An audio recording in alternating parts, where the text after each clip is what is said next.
ইয়া আদম আম্বিউহুম বিআসমাইহিম, হে আদম এরা তো পারল না, তুমি নামগুলো বলে দাও। তাফসীরের কিতাব খুলে দেখুন, ফাসাম্মা কুল্লা শাইইন বিইসমিহি ওয়া যিকরি হিকমাতিহি আল্লাতী খুলিকা লাহা। হযরত আদমকে বলতে দেরি হয়, হযরত আদম শুধু নাম নয়, প্রত্যেকটা বস্তু কত প্রকার ও কি কি, কোন বস্তুটা দিয়া কি কি কাজ না হয় এক বৈঠকের মধ্যে সবগুলো শোনাই দিলেন। তাফসীরের কিতাবে আসে শুধু শোনান নাই, শুধু শোনান নাই, কখনো আদম আরবি ভাষায় বলেন, কখনো ইংরেজি ভাষায় বলেন, কখনো হিন্দি ভাষায় বলেন, কখনো ফার্সি ভাষায় বলেন, কখনো উর্দু ভাষায় বলেন, কখনো আবার আমার মাতৃভাষা বাংলা ভাষায় বলেন। প্রত্যেকটা বস্তুর নাম কখনো আরবিতে, কখনো ইংরেজিতে, কখনো ফার্সিতে, কখনো উর্দুতে, কখনো বাংলায়, কখনো হিন্দিতে, এক একবার এক একটা ভাষা তিনি ব্যবহার করেন। সবগুলোর নাম আল্লাহর আদালতে, আল্লাহর ক্লাসের মধ্যে হযরতে আদম কিয়ামত পর্যন্ত আদমের সন্তান যারা যেই ভাষা ব্যবহার করবে সমস্ত ভাষাগুলো আল্লাহর আদালতে আদম আলাইহিস সালাম একই বৈঠকের মধ্যে আল্লাহর কাছে শোনাই দিলেন। এবার বুঝতে পারছেন ভাষা কই থেকে আইছে? বোঝা গেল ভাষা কাহারও বানানো নয়, এটা আল্লাহ প্রদত্ত নিয়ামত। আমি বাংলা ভাষায় কথা বলবো, এটা আল্লাহ আগের থেকে আমার জন্য এটা নির্দিষ্ট করে রাখছেন। যারা আরবিতে কথা বলবে তাদের জন্য ওটা নির্দিষ্ট করে রাখছেন। প্রত্যেকটা ভাষা আল্লাহ বলেন ওয়াখতিলাফু আলসিনাতিকুম ওয়া আলওয়ানিকুম, তোমাদের ভাষার পরিবর্তন এটাও আমি আল্লাহর কুদরতি নিদর্শনের অন্যতম নিদর্শন। ঠিক কিনা বলেন? আবার আপনারা দেখবেন প্রতি 20 কিলোমিটার অন্তর অন্তর ভাষার মধ্যে মিল নাই। বিভিন্ন এলাকায় যাবেন, 20 কিলোমিটার গেলেই দেখবেন কিছু না কিছু ধাক্কা আছে ভাষার।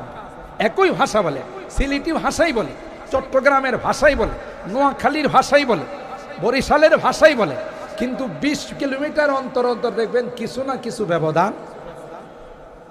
এই যে ব্যবধানটা, এটা কে করেছে?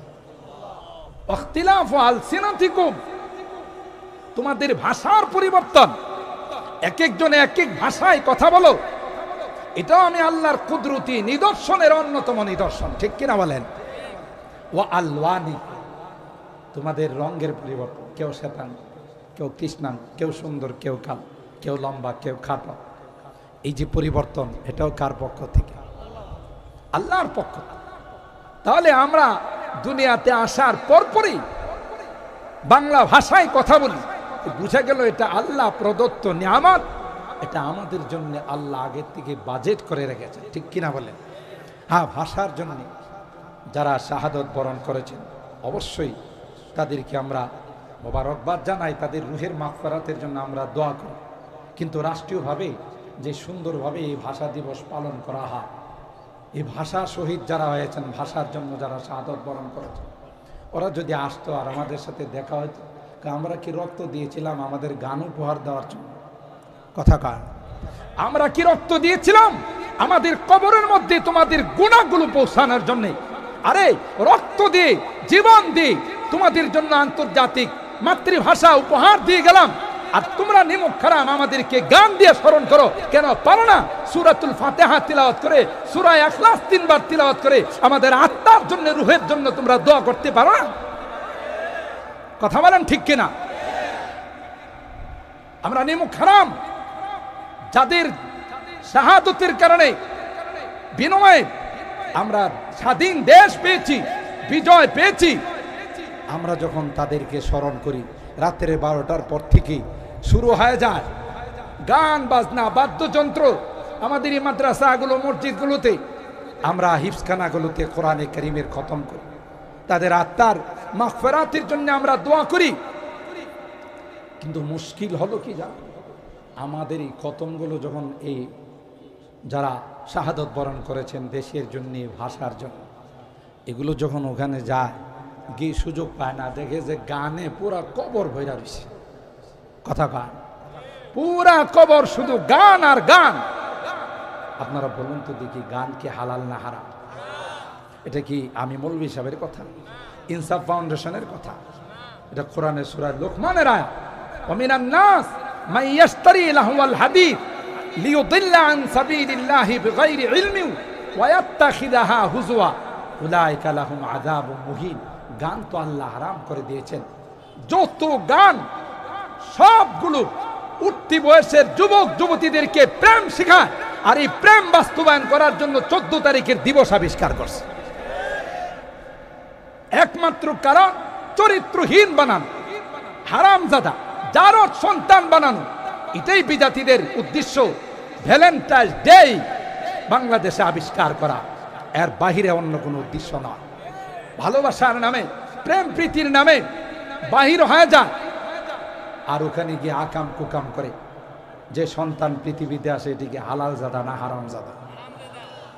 আর ইসলামের যত ক্ষতি পৃথিবীর সূচনা লগ্ন থেকে এখনো যারা করতেছে, আল্লাহর কসম তালাশ করলে দেখা যাবে একটারও জন্মের ঠিক নাই, সবগুলো জন্মের মধ্যে লিক আছে। যাদের জন্ম ঠিক আছে, হালাল সন্তান, এরা আর যাই হোক ধর্মকর্ম করে না, হয়তো নামাজ রোজা ঠিক মতো পড়ে না, জীবনে কোনোদিন কোরআনের বিরুদ্ধে কথা কয় না, জীবনে কোনোদিন নবীর বিরুদ্ধে কথা কয় না, জীবনে কোনোদিন ইসলামের বিরুদ্ধে কোনো কথা কয় না। ঠিক কিনা বলেন? এগুলো তাদের দ্বারাই সম্ভব যাদের জন্মের মধ্যে কোথাও না কোথাও লিক আছে। কথা বলেন ঠিক কিনা? লিক, আর লিকটা হয় কখন? 14 তারিখে হয়।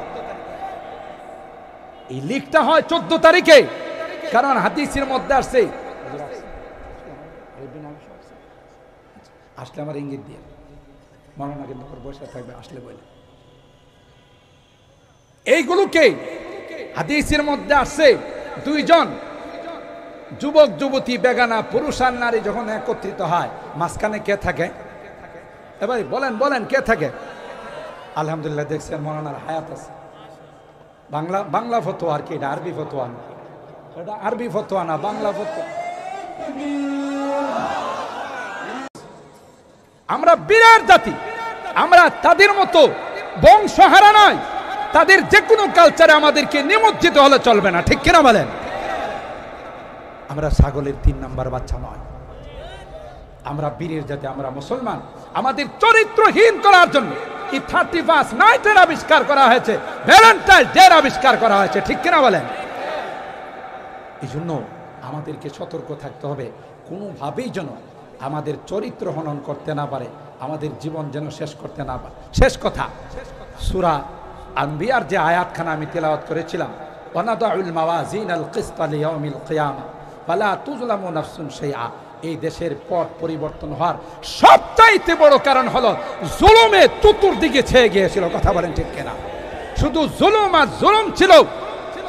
এই জন্যে আমার এই সন্তানরা, কচিকাঁচা সন্তানগুলো, অল্প বয়সের স্কুলের স্টুডেন্ট, ছাত্র জনতা মিলে আর আল্লাহর আরশের মধ্যে এই জুলুমের ধাক্কা যখন লেগেছে, বদদুয়ার ধাক্কা যখন লেগেছে, আল্লাহ তাআলা আসমান থেকে ফয়সালা করে দিয়েছেন। ঠিক কিনা বলেন? একথা সবসময় মনে রাখতে হবে। যে কোনো কিছু অর্জন হবে, এটা নিজের বাহুবলে হয়েছে, এটা কোনোদিন চিন্তা করবেন না। স্বাধীনতা আমাদের বাহুবলে আসে নাই, এটা আল্লাহ প্রদত্ত নিয়ামত, আল্লাহর বিশেষ অনুদান। ঠিক কিনা বলেন? নতুন স্বাধীনতা আল্লাহর বিশেষ রহমত, আল্লাহর বিশেষ অনুগ্রহ অনুদানে আমাদের মধ্যে আসছে।